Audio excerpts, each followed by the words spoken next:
ಈ ರೆಕ್ರೂಟ್ಮೆಂಟಲ್ಲಿ ಅವ್ರು ಹೇಳಿದಾಗೆ ಈಗ ಭಾಳಷ್ಟು ಮಾಡರ್ನೈಸೇಷನ್ ಮಾಡಿದ್ದೀವಿ ಪೊಲೀಸ್ ಇಲಾಖೆಯಲ್ಲಿ. ಟೆಕ್ನಾಲಜಿ ಡ್ರಿವನ್ ಪೊಲೀಸಿಂಗ್ ಅಂತೇಳಿ ಇವತ್ತು ಒಬ್ಬ ಕಾನ್ಸ್ಟೇಬಲ್ಗೆ ನಾವು ನಮ್ಮ ಹತ್ರ ಏನು 1 ಲಕ್ಷಕ್ಕೂ ಹೆಚ್ಚು ಪೊಲೀಸ್ ಅಧಿಕಾರಿಗಳಿದ್ದಾರೆ, ಅವರೆಲ್ಲರಿಗೂ ಕೂಡ ಈ ಸೈಬರ್ ಕ್ರೈಮ್ ಬಗ್ಗೆ ಟ್ರೈನಿಂಗ್ ಕೊಡಬೇಕು ಅಂತೇಳಿ ಪ್ರತಿ ಡಿಸ್ಟ್ರಿಕ್ಟ್ನಲ್ಲೂ ಒಂದೊಂದು ಟ್ರೈನಿಂಗ್ ಲ್ಯಾಬ್ರೇಟರೀಸ್ ಅನ್ನು ಮಾಡ್ತಾ ಇದ್ದೀವಿ. ಪ್ರತಿ ಕಾನ್ಸ್ಟೇಬಲ್ಗೂ ಸೈಬರ್ ಗೊತ್ತಿರಬೇಕು ಈಗ, ಅಂತ ಪರಿಸ್ಥಿತಿ ಇದೆ. ನಾವು ರೆಕ್ರೂಟ್ಮೆಂಟ್ನಲ್ಲಿ ನೋಡಿದಾಗ ಮೊನ್ನೆ ಶ್ರೀನಿವಾಸ್ ಅವರು ಹೇಳಿದಾಗೆ ಅವ್ರ ಬ್ಯಾಚ್ನಲ್ಲೇ ಎಲ್ಲ ಗ್ರಾಜ್ಯುಯೇಟ್ಸ್ ಇದ್ರು ಅಂತ, ಈಗ ಡಬಲ್ ಗ್ರಾಜ್ಯುಯೇಟ್ಸ್ ಇದ್ದಾರೆ, MSc ಮಾಡಿದವರು ಇದ್ದಾರೆ, MBA ಮಾಡಿದವರು ಇದ್ದಾರೆ.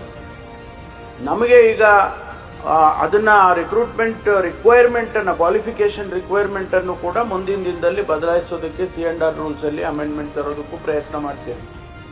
ಆದರೆ ಇವತ್ತು ನಾವೇನು 70% ಡೈರೆಕ್ಟ್ ರಿಕ್ರೂಟ್ಮೆಂಟ್ ಮಾಡಿದರೆ ಅದರಲ್ಲಿ 3% ಸ್ಪೋರ್ಟ್ಸ್ ಮೆನ್ಗಳಿಗೂ ಕೂಡ ರಿಸರ್ವೇಶನ್ ಇಟ್ಟಿದ್ದೇವೆ.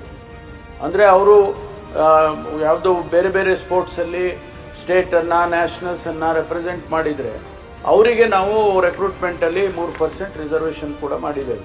ಅದರಿಂದ ಒಟ್ಟಾರೆ ನಮಗೆ ಒಂದು ಕಡೆ ಎಜುಕೇಟೆಡ್ ಆಗಬೇಕು, ಟೆಕ್ನಾಲಜಿ ಡ್ರಿವನ್ ಇರಬೇಕು, ಇನ್ನೊಂದು ಕಡೆ ಫಿಸಿಕಲಿ ಫಿಟ್ ಇರಬೇಕು ಅಂತ ಈ 2-3 ಕ್ರೈಟೀರಿಯಾಗಳನ್ನ ಇಟ್ಕೊಂಡು ನಾವು ಈ 70% ಅನ್ನು ಮಾಡಿರ್ತಕ್ಕಂಥದ್ದು.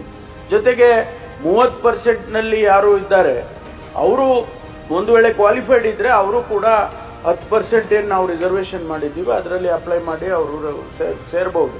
ಆ ಅವಕಾಶವನ್ನು ಕೂಡ ನಾವು ಮಾಡಿಕೊಟ್ಟಿದ್ದೇವೆ. ಅದರಿಂದ ಮಾನ್ಯ ಶ್ರೀನಿವಾಸ್ ಅವರು ಹೇಳಿರ್ತಕ್ಕಂಥ ಎಲ್ಲ ಸಲಹೆಗಳನ್ನು ನಾನು ಸ್ವಾಗತ ಮಾಡ್ತೇನೆ.